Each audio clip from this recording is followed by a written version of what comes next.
our studies of women in leadership positions, we have found that success happens when we ask the right questions and solve the right problems. The world is in a very different place. And I hate to really focus on COVID again, but many that have gone through COVID, whether it was working from home or going through it within the hospital setting, have all had bouts of some sort of experience, whether it was with themselves, their family members, the hospital setting, the healthcare setting, in the community. It doesn't really matter. But I think the one area of opportunity we need to remember is that everybody is facing something. And it's so important to take a step back and realize if somebody is off a little bit, if somebody is not 100%, it's not that they're not trying. Find out more about it. There's so much within a nurse that's really authentic. And when they lose that authenticity of themselves, we can't just assume that they are just tired of doing what they're doing, because at the end of the day, they're really not. They're just faced with problems in a very different way that no one is really appreciating, I think, as much, to be honest with you. I feel like it's very basic and fundamental, but I don't know what the disconnect is to that. But staff and the middle managers are not going to feel safe in their job and their career if they really don't see their leader doing the same thing. Honestly, I would say that you have to take care of you first. I was that person. I talked about it a lot on many other shows in the past that I wore this mask for many years going through COVID. And I felt that if I didn't wear this mask, people would not see me as a leader, not realizing that I was going through my own sort of, issues during that time. And I did. I ended up having a very serious breakdown as a leader.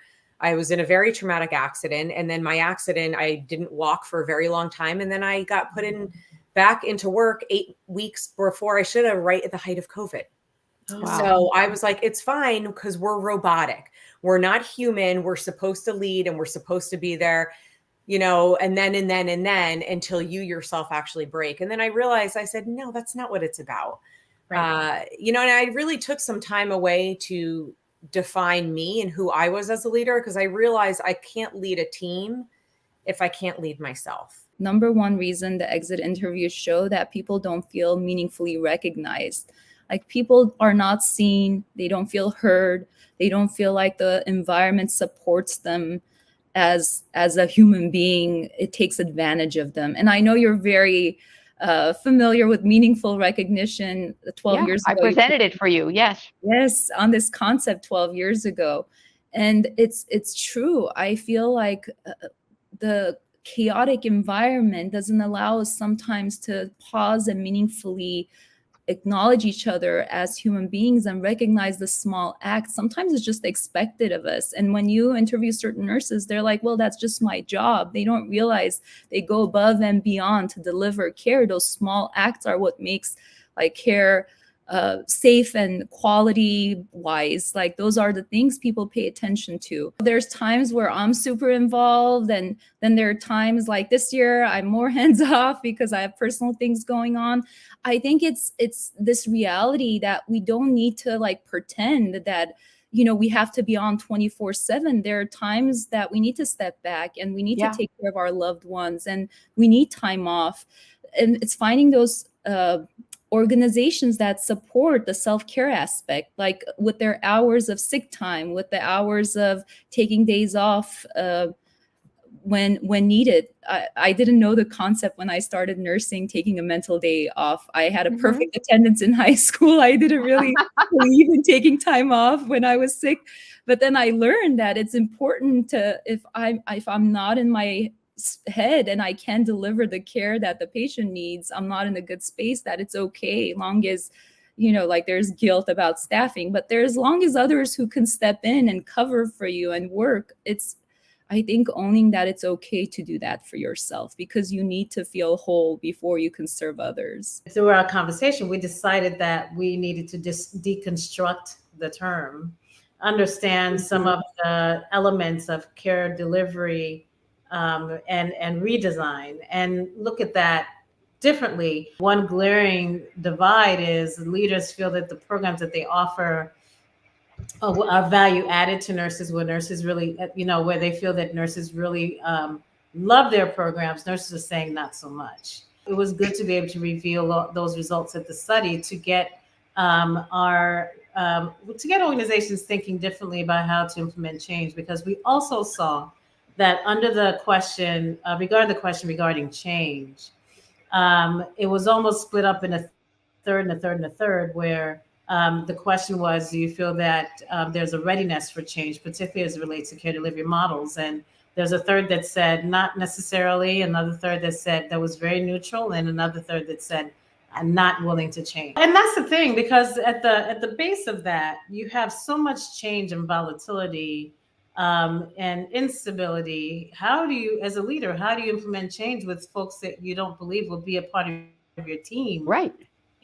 Right. So those are all the things that's all the noise in that data. There is a lot of volatility that, when you think about who we're asking these questions of, and when as leaders, you look at the team that you are working with to implement these changes, you have to wonder if they're agency nurses, per diem, Travelers. staff, travelers, are they going to be the ones that are going to be there to implement these changes at the end of the day? And unfortunately, the answer to that question, the theme there would be no.